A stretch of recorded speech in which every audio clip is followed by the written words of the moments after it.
Next week, when you come to school, it will be October already. So September is going by quickly. This is one of our longer stretches through the school year here at the very beginning of the school year. So we're doing great. We are almost there. It's not this week, but next week, during the middle of the week, we will have a day off, scholars. So I'll talk to you a little bit more about that next week. But with that being said, let's make sure that we're finishing strong for the remainder of this week. Hopefully, you started your Monday off on the right foot. And if you didn't, you can get started off today, because the good news is you turn the page and here we are today. Every day is a new day, right? Yesterday is behind us, so it's time to look forward and see what we can do today to be great. Got a lot of fun things on the announcements today. Teachers, if you are have your typing fingers ready, because we are going to have a little chat challenge here in just a moment. So make sure that you are beside your computer to answer the question in the chat box. If you want to play, you surely can. You got to know what the prize is first, because I think everybody's going to want to play once you see what the prize is. But first things first, we got some reminders today.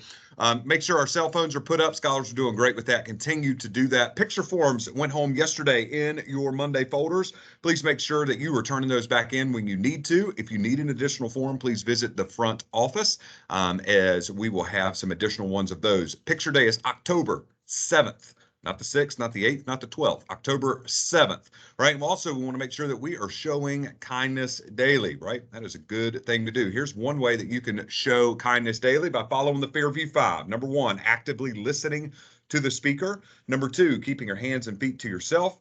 Number 3, cleaning up your area. Number 4, being kind to others with your words and actions. And number 5, doing your best daily. So scholars, when I'm in your classrooms today and for the remainder of the week, I'm really looking at number 1. I want to see how you are locked into that awesome teacher that you have in front of you, who's helping you get to the next level. It takes all year to get you to the next level and to the next level after that. And so you've got to be locked in every single day, because every minute counts and every minute matters. So we want to make sure that you're locked in. So when I come in today and watch you inside your classrooms, I want to make sure that you are actively listening to the speaker. You're not looking at me or talking to me. You are locked in on that awesome teacher and getting where you need to do and where you need to be. And then the remainder, of course, of your Fairview 5, I know that you will follow as well.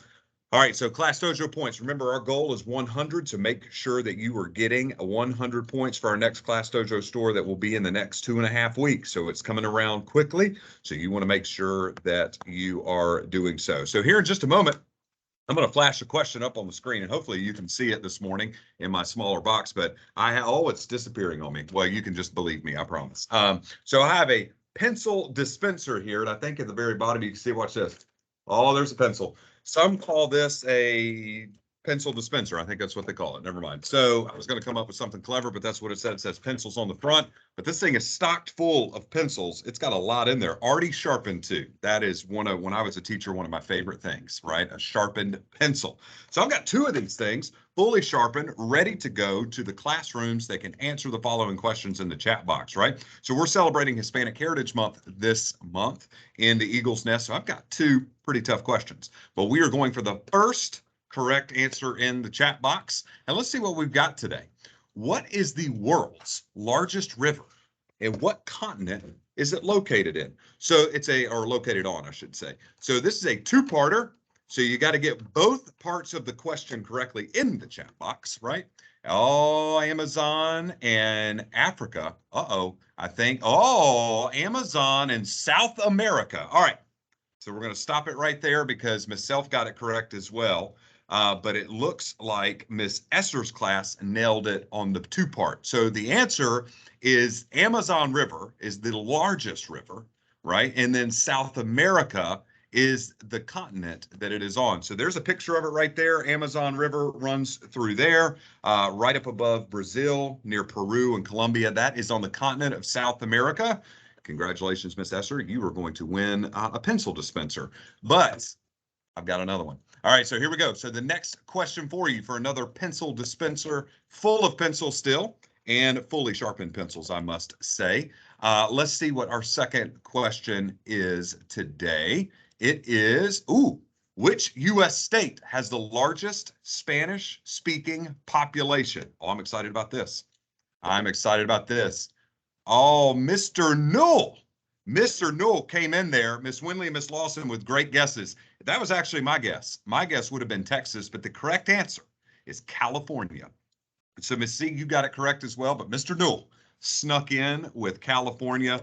So Mr. Newell, congratulations. I know Mr. Newell likes a good pencil dispenser box, and so maybe he will let some of you borrow this as well, but congratulations. I'll bring those up to you very, very soon. We'll have some more challenges throughout morning announcements and Hispanic Heritage Month. Great job with that this morning. So as for the next couple of minutes on announcements, I want to unshare my screen here, and I want us to finish working through let me admit a couple people there. There we go. I want to finish working through our hard hat for kids text. So we've been talking about the hard hat over the last couple of weeks. We took a little bit of a break from it over the past couple of days because of Hispanic Heritage Month, but I want to make sure that we are getting back to our text. And if you remember, scholars, right, we had Jax and Mickey, and they were both basketball players in the 5th grade. And Mickey was really, really good, right? And Jax was pretty good, but Jax was a really good teammate. So Jax won the hard hat. And if you remember, the hard hat was that red hard hat that showed that you were a great teammate. And so Mickey got down on herself and she was like, oh man, I'm the best player. Why didn't I get the hard hat award? And the coach said, well, just because you're the best player doesn't mean you're the best teammate. And everybody needs good teammates. Right. And so with that, she then became like a little detective where every basketball practice, every class, she would watch Jax to see what Jax did to be a great teammate. And so we saw, I think one of the things that she said, oh, here's the page, right, where she saw him work hard and he gave a lot of effort, right? So during practice, he worked hard. He stayed after practice to work on his shot. And he gave some good effort. Let's see what else she saw, what Mickey saw in Jax that made him a great teammate. So it says, even when our team was losing, Jax would cheer us on and shout out positive words that made us work harder and play better. So I use the words believe and encourage. Remember, Mickey is writing these things down as she sees Jax do them. When Jax was on the bench, he watched his teammates play and always tried to motivate us.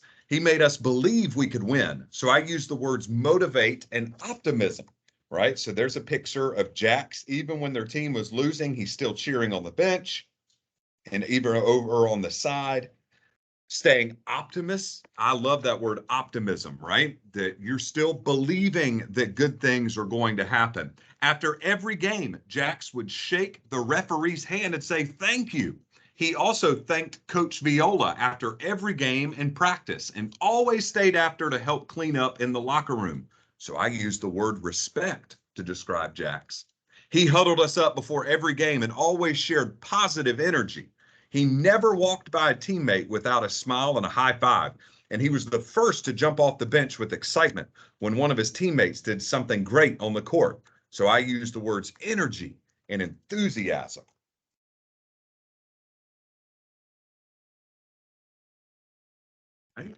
Next up, it says, if you're having a bad practice or not playing well, Jax always said something helpful that made you feel better. He wasn't the best player, but he made everyone around him better. He's a great friend, so I wrote the word friend. Wow, you've done a lot of work here, Mickey. So what do you make of all of this? Asked her grandfather. Well, I felt all these words were the key to solving the mystery. When I put them in the right order, the answer was right in front of me. So I want you to take a look at this. She wrote down all of these different things, right? Where she talked about, where she says work hard and effort and believe in teams and courage. Well, she circled the first letter of each one of the things that she said, and it ended up saying we before me. So think about that. We before me. All right, last page for today. Let's see if she goes into what that means. She says, you see, Pops, Jax always puts the team first. And now that feeling is starting to spread, said Mickey. What do you mean spread? Her grandfather asked. Well, Jax once told me that he wants to be able to shoot like me. Before, I only focused on being better than him. But now I want him to be the best he can be. He's shown us that we're all better when we put the team before ourselves. Well, my little detective, I think you've discovered the keys to being a great teammate, Mickey's grandfather said with a smile.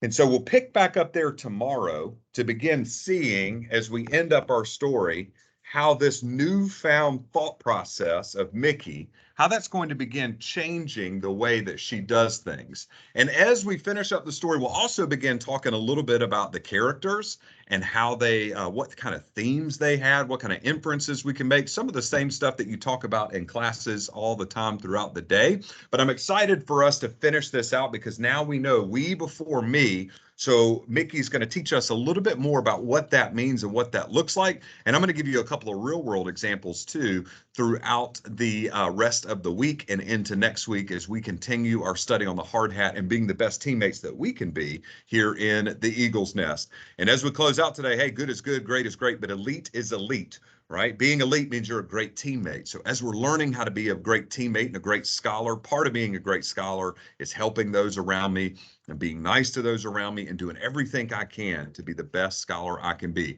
So I think you can do that today. That's going to help you become a Scholar of the Week at 7:39. Looking forward to seeing you in action today. I hope you have a fantastic Tuesday in the Eagle's Nest.